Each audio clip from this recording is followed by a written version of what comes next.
Exercise 1.1 का question number 13 देखते हैं क्या है। क्वेश्चन नंबर 12 की तरह ही है ये भी। Show that the relation are defined in the set A of all polygon. पिछले क्वेश्चन में ट्रायंगल की बात कर रहा था, यहां पे हमें कोई भी polygon shape they the.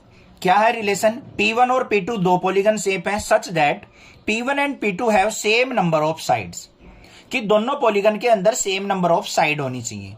Is an equivalence relation. क्या ये रिलेशन हमारा इक्विवेलेंस है, देखना है हमें। What is the set of all elements in A related to the right angle triangle T with side 3, 4 and 5।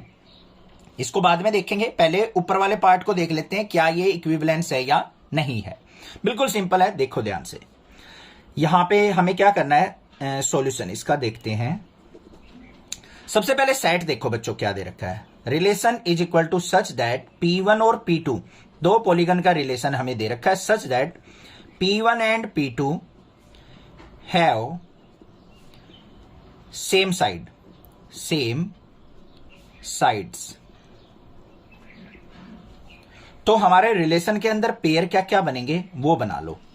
मान लो एक ये सेट हो गया हमारा P1 P2, इसकी सेम क्रॉस प्रोडक्ट करेंगे P1 P2 से। अगर हमें सिंगल सेट दे रखा हो ना तो सेम वैसे ही सेट से हम क्रॉस प्रोडक्ट करके एलिमेंट्स निकाल लेते हैं रिलेशन के। P1 का P2 से, P1 का P1 से, P2 का P1 से, P2 का P2 से। तो क्या रिलेशन बन गया? P1 P1, P2 P2, P1 P2 और P2 P1।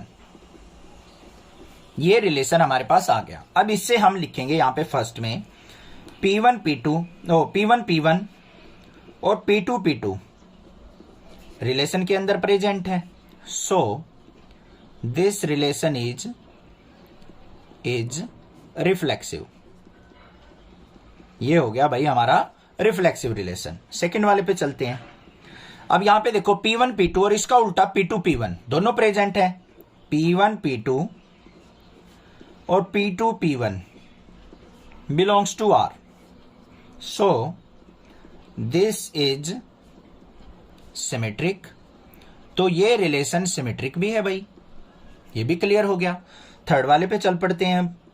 थर्ड वाले को प्रूव करने के लिए हमारे पास क्या होना चाहिए? 3 एलिमेंट्स प्रेजेंट होने चाहिए और 3 के पेयर्स होने चाहिए। क्यों होने चाहिए? ध्यान से देखो। उसमें क्या होता है बच्चों ट्रांजिटिव में, A, B अगर बिलोंग्स टू R है और B, C belongs to R है, तो A और C का पेयर भी हमारा क्या होना चाहिए? बिलोंग्स टू R होना चाहिए, तभी हम उसको ट्रांजिटिव कह सकते हैं।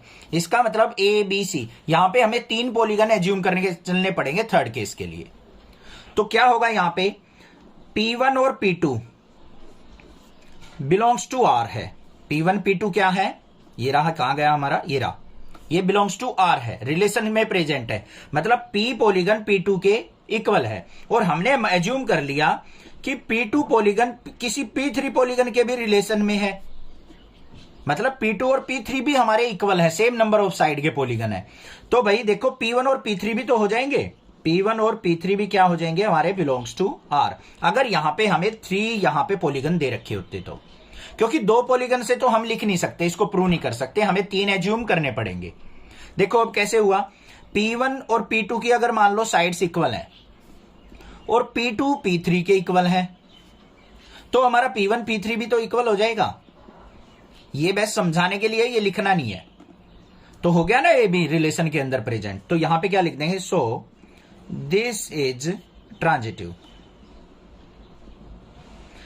अब आपके माइंड में आ रहा होगा सर ये P1 P3 तो यहां पे है ही नहीं, कहां से कहीं भी तो आपने रिलेशन में लिखा क्यों है? मैं बार बार बता रहा हूं बच्चों कि ट्रांजिटिव प्रूव करने के लिए हमारे पास 3 पेयर होने चाहिए। कौन से? A B, B C, A C। उसको हमें यहां पे क्या करना पड़ेगा? एज्यूम करना पड़ेगा कि हमारा P1 पॉलीगन जो है मान लो P2 के इक्वल है। ये तो हमें दे ही रखा है कि P1 और P2 की इक्वल साइड है। कोई तीसरा पॉलीगन मान लिया हमने P2 जो है वो P3 के इक्वल है, तो भाई P1 और P3 भी तो इक्वल अपने आप हो जाएंगे। बस यही चेक करना होता है। तो हो गया ट्रांजिटिव। ठीक है, क्लियर। उसके बाद what is the set of all elements in A related to the right angle triangle T with side 3, 4 and 5। हमें यहां पे क्या दे रखा है? साइड्स दे रखी हैं ट्रायंगल की 3, 4 एंड 5। तो हमें इसमें बताना है कि कौन सा पेयर हमारा क्या होगा? Set of right angle triangle होगा। तो यहां पे हमें 3, 4, 5 दे रखी हैं, तो भाई तीनों क्या बन रहे हैं हमारे, ट्रिपलेट फॉर्म हो रहे हैं। तो ये तीनों क्या करेंगे, pair of right angle form करेंगे। तो यहां पे क्या लिखेंगे, given sides form a right angle triangle, right angle triangle.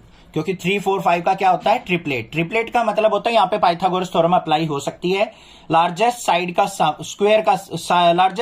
Square smallest side के स्क्वायर के सम के इक्वल होता है। तो यहां पे क्या कर सकते हैं हम, given sides form a right angle triangle, ये बात लिखनी है।